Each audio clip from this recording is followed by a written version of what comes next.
नमस्कार छोट्या दोस्तांनो, बालसभा या कार्यक्रमात तुम्हा सगळ्यांचं स्वागत आणि अपर्णाताईचा नमस्कार. बालसभा या कार्यक्रमामधून आपण नेहमीच छान छान गोष्टी, गाणी, गप्पा ऐकत असतो. आजच्या कार्यक्रमातही अशीच आपण खूप धम्माल करणार आहोत. छोट्या दोस्तांनो, गोष्टी ऐकायला कोणाला नाही हो आवडत? मला माहिती आहे तुम्हाला सगळ्यांना गोष्टी ऐकायला खूप खूप आवडतात. छान छान गोष्टींमधून खूप चांगल्या गोष्टी आपण शिकतही असतो. आज अशीच एक छानशी गोष्ट आपण ऐकणार आहोत आणि या गोष्टीमधून आपल्याला कळणार आहे दुसऱ्यांना केलेल्या मदतीचं महत्त्व. छोट्या दोस्तांनो, दुसऱ्यांना मदत केली तर देवबाप्पाही आपल्याला मदत करत असतो, हे तुम्हाला माहितीच आहे.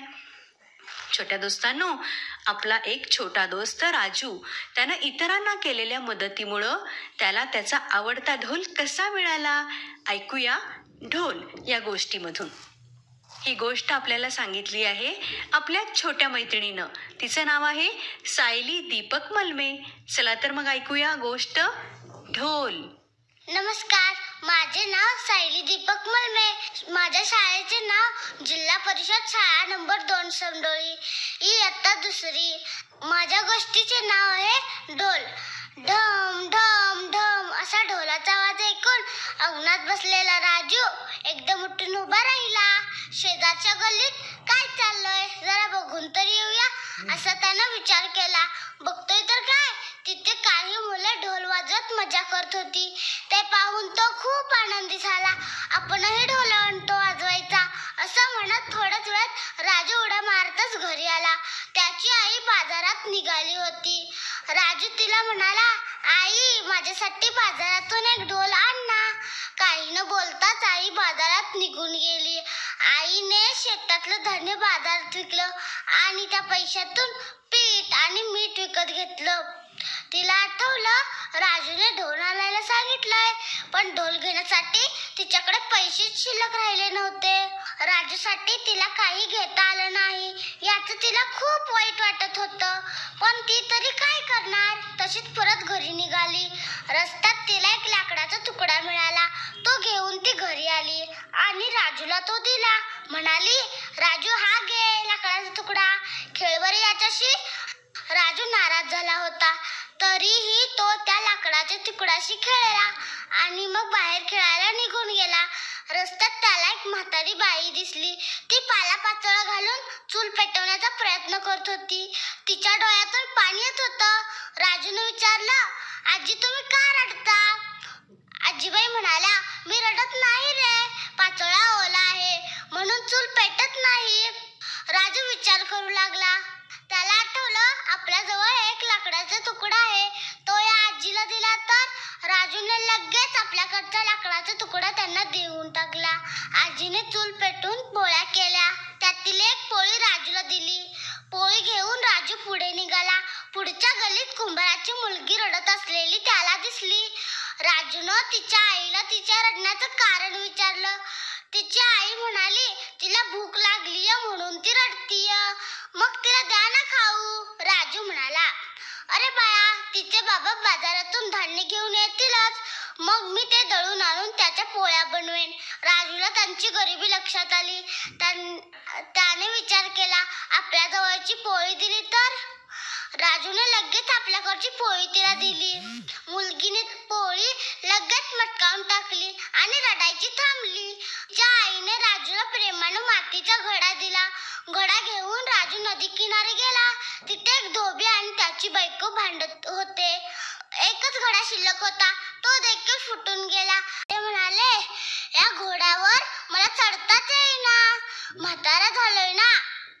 त्या आजोबांजवळ अंग झाकण्यापुरते देखील कपडे नव्हते. हे राजूने जाणलं. राजूने लगेच आपल्याकडचा कोट त्यांना दिला. म्हातारा माणूस म्हणाला, बाळा, तू फार दयाळू आहेस, हा घोडा घेऊन जातो. मग काय, राजू खुश झाला. घोड्यावर टांग टाकून बसला आणि पुढे निघाला. रस्त्यात त्याला एक वऱ्हाड भेटलं. ते एका झाडाखाली बसले होते. ते नाराज दिसून येत होतं. राजूने विचारलं, तुम्ही ते का बसलात? ते म्हणाले, नवरदेवा गौरीचा घोडा अजूनही आला नाही. आता तर मुहूर्त देखील टळून जाईल. अरे बापरे, असं म्हणून त्याने डोक्यावर हात मारून घेतला आणि विचार करू लागला, आपल्याजवळ घोडा आहे, तो यांना दिला तर. बालसभा या कार्यक्रमात आता ऐकूया जिल्हा परिषद शाळा नंबर 2च्या छोट्या दोस्तांनी समूह स्वरात सादर केलेलं देशभक्ती सूळ. पलक पाटील, सिद्धी पाटील, वैष्णवी आंबी, राजनंदिनी कोरे, देविका लोंढे आणि वेदिका जाधव. आणि त्यांना साथ संगत केली आहे हार्मोनियम साथ मुख्याध्यापक कृष्णात पाटोळे आणि संतोष गुरव यांनी. तबला साथ केली आहे लव अडसूळ आणि मंदार कापसे यांनी. साथ संगत दीपाली मगदुम यांची. तर ऐकूया आपल्या या सगळ्या छोट्या दोस्तांनी सादर केलेलं देशभक्तीपर गीत.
वा, खूप छान. छोट्या दोस्तांनो, मला हे देशभक्तीपर गीत खूप आवडलं बरं का. तुम्हालाही आवडलं ना? चला, कार्यक्रमात यानंतर आता आपण ऐकणार आहोत आरवी नवनाथ तोडकर हिनं सांगितलेली गोष्ट. गोष्टीचं नाव आहे जादूची पेन्सिल. माझे नाव आरोही नवनाथ तोडकर. माझ्या शाळेचे नाव जिल्हा परिषद शाळा नंबर 2 समडोळी. मी इयत्ता 2रीत शिकत आहे. माझ्या गोष्टीचे नाव आहे जादूची पेन्सिल. एक होता भालू. भालूला चित्र काढायला खूप आवडत असे. तो टोकदार दगड घ्यायचा, नाहीतर काठी घ्यायचा आणि मऊ जमिनीवर चित्र काढत बसायचा. असा त्याचा नेहमीचा छंद. त्याला चित्र काढायची खूप आवड होती, पण काय करणार, पेन्सिल विकत घ्यायला त्याच्याकडे पैसे नव्हते. भालूच्या मनात विचार आला, जर माझ्याकडे एक पेन्सिल असती तर मला किती आनंद झाला असता. मी त्या पेन्सिलने छान छान चित्र काढली असती, त्यात रंग भरले असते, माझ्या चित्राचं सगळ्यांनी कौतुक केलं असतं. पण काय करणार. एकदा भालूच्या शाळेत चित्रकलेच्या स्पर्धा होत्या. भालूला खूप आनंद झाला. आता मला चित्र काढायला मिळणार. मी सुंदर चित्र काढणार, त्यात रंग भरणार, माझा पहिला नंबर येणार, माझं कौतुक होणार. पण काय करणार. संध्याकाळी तो आईला म्हणाला, आई आई, आमच्या शाळेत की नाही चित्रकलेच्या स्पर्धा आहेत. आता तरी मला पेन्सिल मिळेल का ग. अरे नाही रे बाळा, तुला किती वेळा सांगितलं, आपण गरीब आहोत, आपल्याकडे पैसे नाहीत. आणि मला सांग बरं, चित्र काढून कधी कोणी मोठं होतं का. त्यापेक्षा अभ्यासातलं बघ. भालूला खूप वाईट वाटलं, पण इलाज नव्हता. तो तसाच गप्प बसून होता. दुसऱ्या दिवशी तो शाळेत गेला. सगळी मुलं झाडाखाली चित्र काढत बसली होती. भालूकडे मात्र कोणाचंही लक्ष नव्हतं. तो तसाच बसून होता. शाळा सुटली. भालू घरी निघाला. वाटेत त्याला एक आजोबा भेटले आणि काय आश्चर्य, त्यांनी भालूला एक पेन्सिल दिली. भालूच्या मनासारखं झालं. त्याला खूप आनंद झाला. पण त्या आजोबांनी त्याला एक ओट घातली. या पेन्सिलने चित्र काढ आणि ती चित्र फक्त गरिबांनाच द्यायची, असे सांगून ते तिथून निघून गेले. भालू देखील घरी गेला. त्याने कागद घेतला आणि त्या पेन्सिलने एका कोंबडीचं चित्र काढलं आणि काय आश्चर्य, त्या चित्राची खरीच कोंबडी झाली. मग त्याने एका झेंडूच्या फुलाचं चित्र काढलं, त्या फुलाचं सुद्धा खरंच झालं. मग त्याला समजलं की ही तर एक जादूचीच पेन्सिल दिसते. मग त्याने वही, भोवरा, पेन, सदरा अशी वेगवेगळी चित्र काढली, ती सुद्धा खरी झाली. मग गोरगरिबाने जे काही सांगितलं त्या सगळ्याची त्याने पटपट चित्र काढली आणि त्यांना दिली. आता भालूही खुश आणि लोकही खुश.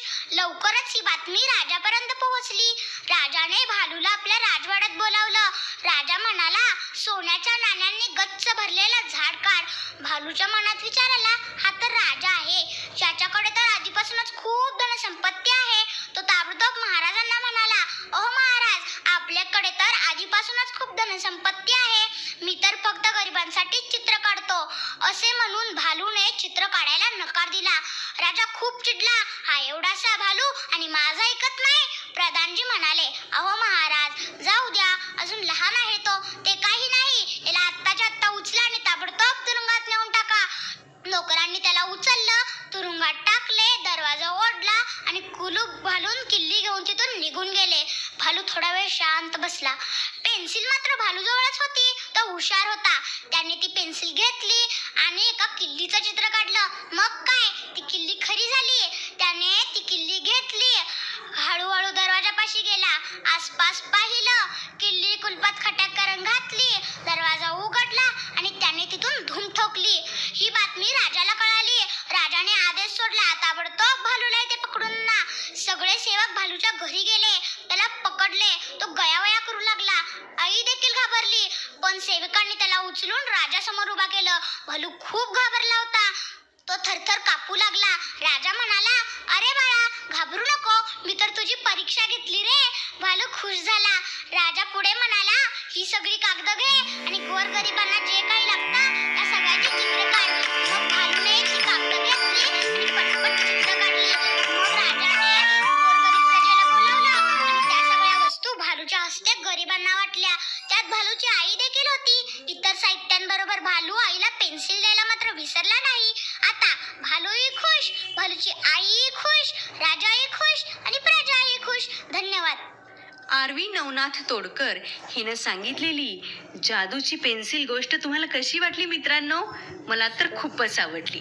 पण आजच्या कार्यक्रमाची वेळ आता संपत आली आहे, तेव्हा मला अपर्णाताईला आणि या कार्यक्रमाचे सादर करते डॉक्टर दीपक ठमके यांना आता रजा द्या. पुन्हा आपण भेटणारच आहोत येत्या रविवारी आपल्या छोट्या दोस्तांनी सादर केलेले कार्यक्रम ऐकण्यासाठी बालसभा या कार्यक्रमात. नमस्कार.